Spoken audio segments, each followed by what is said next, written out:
Good morning to our observers, back members, especially to those watching on live streaming for our official page DPWH Davao City District Engineering Office.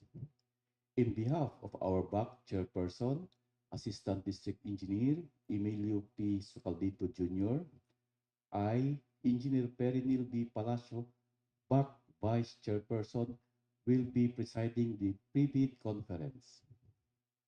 For the information of everybody, this live streaming on social media is pursuant to Department Order Number 105, Series of 2020 on Policy Directives on Transparency and Accountability for Procurement Processes. Today is March 22, 2024, Friday, and we have our procurement activities on pre-bid conference for 7 civil works projects. I will give the floor to our procurement head, Engineer Dwight Vincent J. Fernandez. Sir. Thank you, Sir Neil. First, we will acknowledge the back members and representatives. Our back chairperson, Engineer Emilio P. Caldito Jr., our back vice chairman, Engineer Perinil B. Palacio. We have back members, Mr. Nelson Luayon, Engineer Maria Gloria S. G. Sorera, and Engineer Jocelyn C. Magnagi. Yours truly, the procurement head. Also, the procurement head from the Davao City Sub DEO, Engineer Jonelyn G. Cañedo. The back secretariat, Engineer Alfredo B. Caballero Jr., Engineer Rachel C. Barkin, and Engineer Kim B. Bucarile. And also, back secretariat from the sub-DEO, Engineer Charmaine T. Sumalinog, and from the COA representative, Mr. Zaidamin Macacua, Miss Marceline Valles, and Miss Realin Barita. We have also here from the Planning and Design section of Davao City Sub-DEO, Engineer Giancarlo Espacio, and Technical Working Group from the Davao City Sub-DEO, Engineer Generos Paroni. And also the Technical Working Group from the Davao City Sub-DEO, Engineer Sharon Faith Pai. And all the other observers in this room, good morning. Here are the 7 civil works projects to be bid out this coming April 4, 2024. Number 1, 24 LB 0098, construction of Sitio Pamantawan Road, Barangay Malabog, Davao City, with an ABC of 99 million. We have also 24 LB 0099, construction of road at Sitio Damilag, Barangay Mapula, Davao City, ABC 148,500,000. Another project, 24 LB 0100, construction of slope protection at Barangay Communal, Davao City, ABC 59,400,000. 24 LB 0103, completion of multipurpose building at PNP Regional Office 11 at Catitipan, Buhangin, Davao City, with an ABC of 9,800,000. Another project, 24 LB 0107, construction of to Pandaitan at Sitio Tibungol, Paradise Imbak to Junction Mabuhay Pañalum Road, Davao City, Package 3. ABC, 99 million. Another project, 24 LB 0111, construction of retarding basin, phase 2 at Verna, Davao City, with an ABC of 75,53,075,000.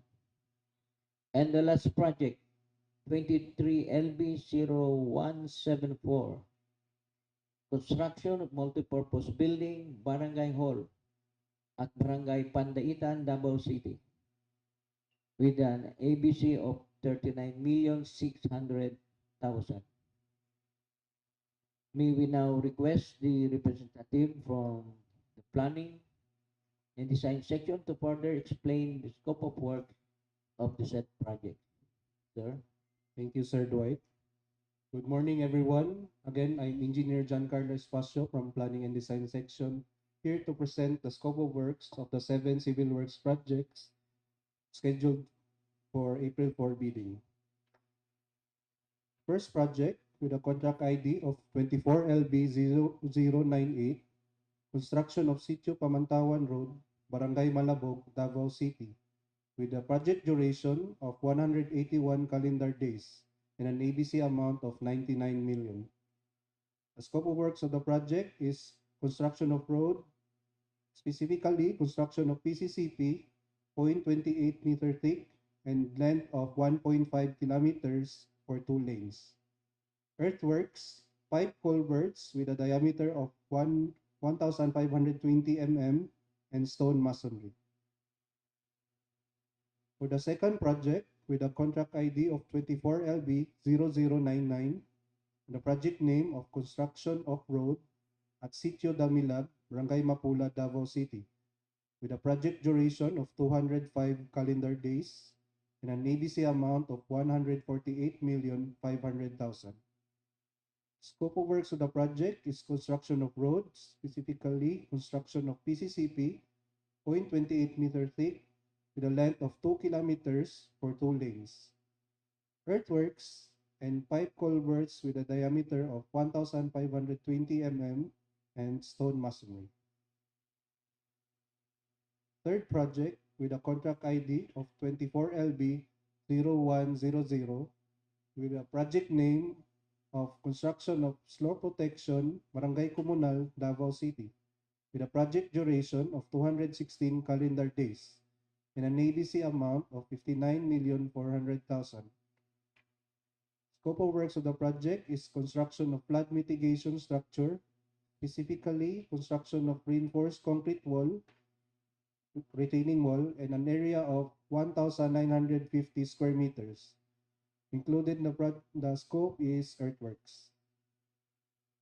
Fourth project, with a contract ID of 24LB0103, with a project name construction of multipurpose building at PNP Regional Office 11 at Catitipan, Buhangin, Davao City, with a project duration of 180 calendar days and an ABC amount of 9,800,000.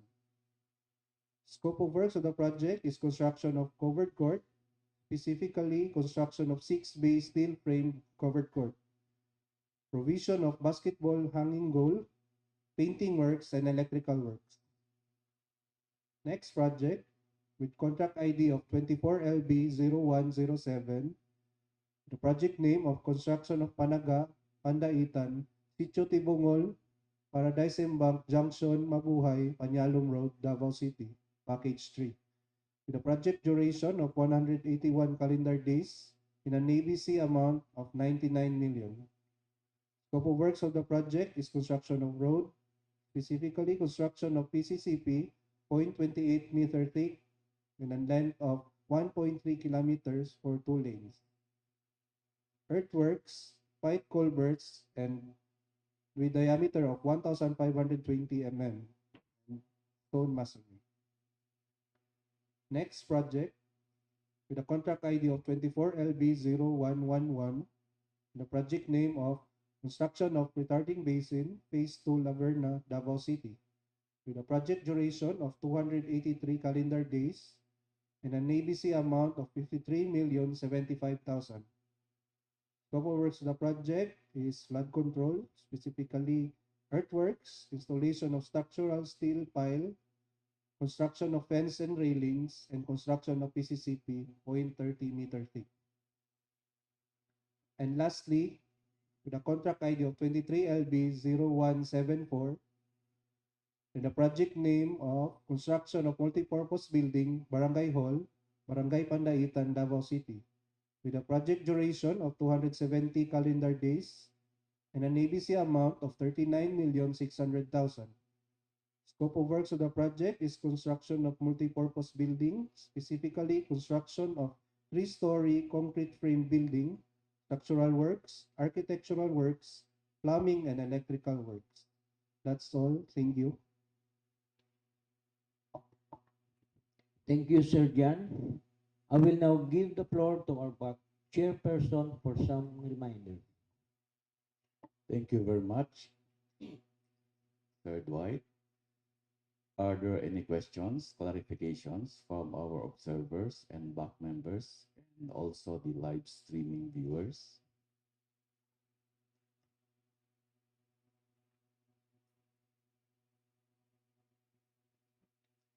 If there are no questions, these are some reminders and information for the interested bidders. The whole set of bidding documents, which are the following: instruction to bidders, general conditions of contract, special conditions of contract, and standard forms, are all can be downloaded at DPWH and PhilJEP's websites. The technical and financial document attachments Class A and necessary documents for support are included in the checklist for proposal. As per GPPB, Resolution number 15-2021 dated October 14, 2021, effective on contracts advertised from January 1, 2022.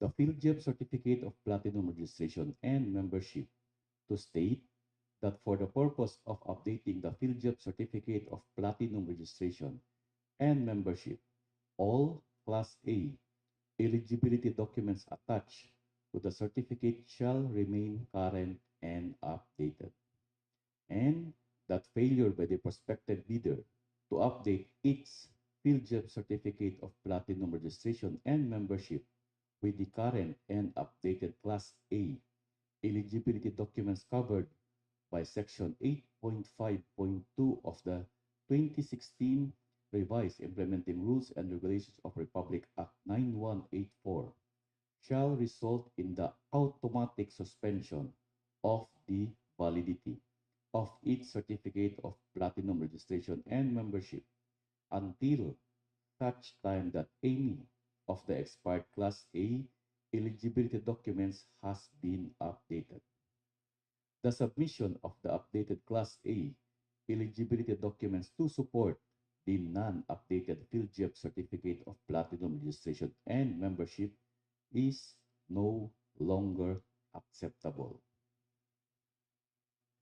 Bidders must use the updated forms in their omnibus sworn statement, bid security, and bid securing declaration in accordance with the standard forms uploaded in the GPPB and in the Philippine bidding documents. All bids should be accompanied by a technical and financial checklist, which is included in the bidding documents. The ceiling of the bid prices shall be the approved budget of the contract A, B, C. Bidders who bid above the ABC amount shall be automatically disqualified. The details of the proposed key technical personnel are contained in the bid data sheet clause 10.4 and 10.5.